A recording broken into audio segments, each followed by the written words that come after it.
सबसे पहले बात करेंगे सऊदी अरब में इन दिनों जो चेकिंग का सिलसिला काफी तेजी से चल रहा है, उसको लेकर कुछ और नई जानकारी सामने आई। दरअसल आपको बता दें कि सऊदियों के नाम पर जो अजनबी कारोबार करते हैं उसको अरबी में तस्तर तिजारी कहा जाता है।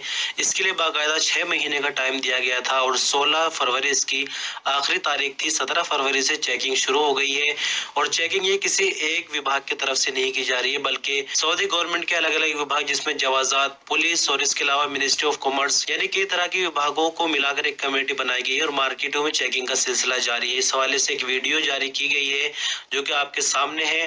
चेकिंग करने वाली कमेटी का कहना है कि मार्केटों में चेकिंग के दौरे किए गए तो यहाँ पर दुकानें बंद पाई गई। दुकानें सिर्फ किसी एक शहर में नहीं बल्कि सऊदी अरब के कई शहरों में दुकानें बंद पाई जा रही है। इन दुकानों में रेस्टोरेंट, लॉन्ड्रीज, ब्यूटी पार्लर, बिजली और सैनिटरी की दुकानें, फल व सब्जी बेचने वाली दुकानों के अलावा गाड़ियों की वर्कशॉप वगैरह सभी शामिल है। लेकिन यहाँ आपको बता दें कि बात सिर्फ मार्केट तक ही खत्म नहीं हो जाती। जो आजाद तरह से वर्कर काम करते हैं उनके लिए भी मुश्किल है। जो लोग अंदर रहकर काम करते हैं वो तो ठीक है, एक हद तक बच जाएंगे, लेकिन जो लोग ऑन रोड काम करते हैं उनके लिए काफी मुश्किल बनी हुई। इस बारे में कुछ नहीं कहा जा सकता कि सख्त चेकिंग का सिलसिला कब तक जारी रहेगा, लेकिन खबर के मुताबिक अभी भी चेकिंग कार्रवाइयां आने वाले दिनों में जारी रहेंगी। सऊदी अरब में इन दिनों कोरोना को लेकर हालात काफी बेहतर है और कह सकते हैं कि कोरोना अपने आखिरी चरण में है। रिपोर्ट्स इन दिनों काफी बेहतर आ रही है। साथ ही जो सख्त नियम बनाए गए थे लोगों के लिए उनको भी अब खत्म किया जा रहा है। जैसे कि आपने बीते दिनों जाना कि इंडिया जाने के लिए भी जो पीसीआर की रिपोर्ट है अब उसकी पाबंदी खत्म हो गई है।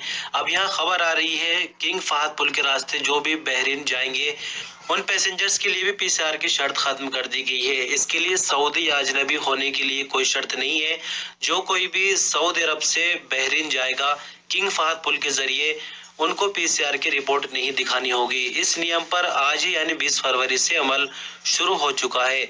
सऊदी एजेंसी के मुताबिक बहरीन को सऊदी अरब से जोड़ने वाले पुल के मैनेजमेंट का कहना है कि सऊदी अरब आने के लिए पीसीआर की शर्त अभी भी बरकरार है, यानी सऊदी अरब अगर कोई आएगा तो पीसीआर दिखाना होगा।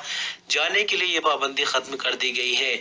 आपकी जानकारी के लिए बता दें कि बहरीन के सिविल एविएशन की तरफ से इससे पहले हवाई पैसेंजर्स के लिए भी पीसीआर और क्वारंटाइन की शर्त खत्म करने का ऐलान किया गया था, जिस पर अमल इतवार यानी आज 20 फरवरी से शुरू हो चुका है। सऊदी अरब और इंडिया के फॉरेन मिनिस्टर्स की जर्मनी में मुलाकात हुई। बीते दिन हमने आपको इस खबर के बारे में बताया था। दरअसल आपको बताते कि यहाँ एक तरह की पीस कॉन्फ्रेंस चल रही है जिसमें दुनिया भर के बड़े देशों के फॉरेन मिनिस्टर ने हिस्सा लिया है। तो आपको बता दें कि सऊदी अरब के फॉरेन मिनिस्टर ने यहाँ पर जो स्पीच दी है एक उसमें बहुत ही अहम बात कही गई है। वो जरूरी बात यह है कि सऊदी अरब ईरान के साथ ताल्लुकात अच्छे करना चाहता है। जैसे कि आपको मालूम है इस वक्त तक सऊदी अरब और ईरान के बीच किसी भी तरह का कोई डिप्लोमेटिक रिलेशन नहीं है। साथ ही यमन की तरफ से, हूथी की तरफ से जो सऊदी अरब पर हमले होते हैं तो सऊदी अरब हमेशा से ये कहता है कि ये ईरान की चाल है, ईरान की तरफ से सपोर्ट की जा रही है। यानी इस तरह से एक दूसरे पर जुबानी हमले किए जाते हैं। आखिर देखना होगा कि ईरान की क्या प्रतिक्रिया इस पर आती है। लेकिन आपको क्या लगता है, क्या इन दोनों देशों को मिल जाना चाहिए? कमेंट के रूप में जरूर बताएं। सऊदी अरब में General Authority for Civil Aviation के स्पोकमैन इब्राहिम अल रूसा का कहना है कि सऊदी अरब में हवाई ऑपरेशन पूरी तरह से सुरक्षित है और यहाँ हवाई हादसे होने का रेशियो 0 है। सबक वेब न्यूज के मुताबिक सिविल एविएशन के spokesman Ibrahim Al RUSA Saudi TV अल अखबारिया के प्रोग्राम 120 में बात कर रहे थे। स्पोकमैन ने आगे कहा कि किंग सलमान बिन अब्दुल अजीज की तरफ से अथॉरिटी को मिलने वाली बेहतरीन मदद के नतीजे में हवाई ऑपरेशन इंफ्रास्ट्रक्चर और एम्बुलेंस को दी जाने वाली बेहतरीन ट्रेनिंग का नतीजा यह है कि हमारे सामने हवाई ऑपरेशन पूरी तरह से सुरक्षित है और हम 0 एक्सीडेंट पॉलिसी पर काम करते हैं। उन्होंने कहा कि आने वाले सालों में ऑपरेशन को और बेहतर बनाया जाएगा और पैसेंजर्स को और बेहतरीन सर्विसेज दी जाएंगी। सऊदी अरब के पासपोर्ट और इमिग्रेशन डिपार्टमेंट यानी जवाजात से एक खारजी वर्कर ने सवाल किया जिसमें पूछा गया है कि हुरूब केस में 12 साल पहले डिपोर्ट किया गया था, क्या अब वापस सऊदी अरब आ सकता हूं? हुरूब केस के हवाले से जवाजात का कहना है कि मौजूदा इमिग्रेशन कानून के मुताबिक अब वो गैर मुल्की जिन्हें हुरूब के केस में डिपोर्ट किया जाता है अब वो जिंदगी भर सऊदी अरब नहीं आ सकते। उन पर हमेशा की पाबंदी लगा जाती है। ऐसे लोग जिन्हें सऊदी अरब से किसी भी इल्जाम में डिपोर्ट किया जाता है उन पर हमेशा के लिए पाबंदी हो, कभी भी किसी भी वर्क वीजे पर नहीं आ सकते। सिर्फ उम्रा या हज करने के लिए सऊदी अरब आ सकते। यहाँ आपकी जानकारी के लिए बता दें कि 14 मार्च 2021 को ये नया कानून लागू हुआ था, लेकिन इससे पहले भी जो लोग डिपोर्ट किए गए हैं यानी 2019, 2017, 2018, 2010 यानी किसी भी सन में इससे पहले जो भी लोग डिपोर्ट किए गए हैं तरहील के जरिए ह्रूफ के केस में, वो भी दोबारा सऊदी अरब किसी भी वर्क वीजा पर नहीं आ सकते। सऊदी मिनिस्ट्री ऑफ कॉमर्स का कहना है कि सोना खरीदने वाले ग्राहक का हक है, अगर मोतियों का वजन 5% से ज्यादा हो तो बिल में उसको भी लिखा जाएगा। मिनिस्ट्री ऑफ कॉमर्स ने अपने बयान में आगे कहा कि सोना खरीदने वाले ग्राहक का हक है कि खरीदे गए जेवर के कैरेट, जेवर के मेकिंग चार्ज के अलावा अगर पुराना जेवर बेचा जा रहा हो तो उसको भी बिल में लिखना होगा। मिनिस्ट्री ऑफ कॉमर्स का आगे कहना है कि दुकानदार से जो बिल ग्राहक ले उसमें शोरूम का नाम, उसका पता, licence number, commercial registration number, telephone number, सोने का वजन और जेवर की पूरी डिटेल, जबकि ग्राहक का नाम भी उसके अंदर शामिल होना चाहिए। अगर जेवर में मोती जड़े हुए हो तो ऐसे में उनका वजन अगर 5% से ज्यादा हो तो उसका भी बिल में जिक्र होना चाहिए। बिल में कीमती पत्थर और सोने का वजन भी लिखा जाए। कीमती पत्थर का मतलब जैसे कि डायमंड या कोई दूसरे मोती वगैरह हो सकते हैं। सऊदी अरब में 20 फरवरी यानी आज ही आई कोविड-19 की रिपोर्ट के मुताबिक नए मामले 1013 रिकॉर्ड पर आए, नई रिकवरी 2136, जबकि 2 नई मौत की खबर के साथ क्रिटिकल केसेस भी कम होकर 832 पर आ गए हैं। तो 1013 नए मामले रिकॉर्ड आने के बाद कुल केसेस अब तक 7,39,344 हो जाते हैं। 2136 नई रिकवरी के बाद कुल रिकवरी 7,11,556, जबकि 2 नई मौत के बाद 8,984 कुल मरने वालों की तादाद हो जाती है।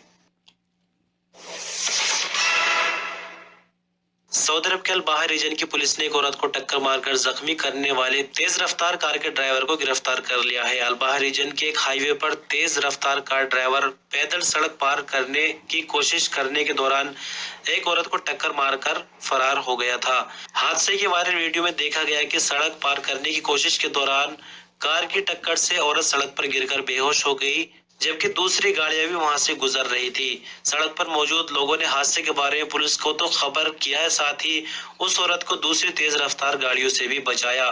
पुलिस ने जख्मी औरत को अस्पताल ट्रांसफर कर दिया, जबकि हादसे के कारण बढ़ने वाले ड्राइवर की तलाश शुरू कर दी थी। पुलिस का कहना है कि तेज रफ्तार गाड़ी के ड्राइवर को गिरफ्तार कर लिया गया, जिसके बाद आगे की तहकीकात जारी है। इस खबर को आपसे बताने के मतलब सिर्फ इतना है कि आप देख सकते हैं हाईवे की तस्वीर है, तो यहाँ पर कोई जेब्रा क्रॉसिंग तो नहीं है और हाईवे पर जाहिर सी बात है कि गाड़ियां तेज ही चलेंगी, क्योंकि जेब्रा क्रॉसिंग का मतलब ये है कि यहाँ पर आम लोग क्रॉस कर सकते हैं और ड्राइवरों को भी उसका ख्याल रखना चाहिए। तो ऐसे में अगर देखा जाए तो ड्राइवर की गलती नहीं है, क्योंकि गाड़ी अगर तेज रफ्तार में और हाईवे पर तेज रफ्तार में गाड़ी अक्सर होती है तो उसको किस हद तक कंट्रोल किया रेट बताएंगे। तो सबसे पहले बात करेंगे फौरी की। फौरी का आज का रेट रहा 19 रुपए 54 पैसे। इंजाज यानी अलबिलाद बैंक 19 रुपए 64 पैसे। STC पे 19 रुपए 60 पैसे। तहवील अलराजी 19 रुपए 95 पैसे। वेस्टर्न यूनियन 19 रुपए 68 पैसे। मनीग्राम 19 रुपए 71 पैसे। तो ये आज के सऊदी अरब के एक्सचेंज मार्केट के कुछ रियाल के रेट थे। सऊदी अरब की गोल्ड मार्केट में आज 24 कैरेट 1 ग्राम गोल्ड की कीमत 228 रियाल और 95 हलाला रिकॉर्ड की गई। 22 कैरेट 1 ग्राम गोल्ड की कीमत 209 रियाल और 87 हलाला रही। 21 कैरेट 1 ग्राम गोल्ड की कीमत 200 रियाल और 33 हलाला रिकॉर्ड की गई। 18 कैरेट 1 ग्राम गोल्ड की कीमत 171 रियाल और 72 हलाला रिकॉर्ड की गई। 14 कैरेट 1 ग्राम गोल्ड की कीमत 133 रियाल और 56 हलाला रही। 1 औंस गोल्ड की कीमत सऊदी अरब में 7,125 रियाल रिकॉर्ड की गई, जबकि 24 कैरेट वाले 8 ग्राम सोने के बिस्किट की कीमत 1,831 रियाल और 63 हलाला रिकॉर्ड की गई है। और अंत में बात करेंगे मौसम को लेकर। जैसे कि हमने कल भी आपको कुछ वीडियोस दिखाए थे, कहीं बारिश है तो कहीं बर्फ पड़ रही है। आज की खबर के मुताबिक सऊदी अरब में मौसम के जानकार डॉक्टर अब्दुल अजीज अल हुसैनी का कहना है कि सऊदी अरब के कई इलाके सर्दी की जबरदस्त लपेट में है। सबक न्यूज के मुताबिक उन्होंने आगे कहा कि सर्दी की लहर शिमाली इलाकों से शुरू हो चुकी है और उसका दायरा फैलता जा रहा है। उन्होंने आगे बताया कि मक्का मुकर्रमा और मदीना मुनव्वरा के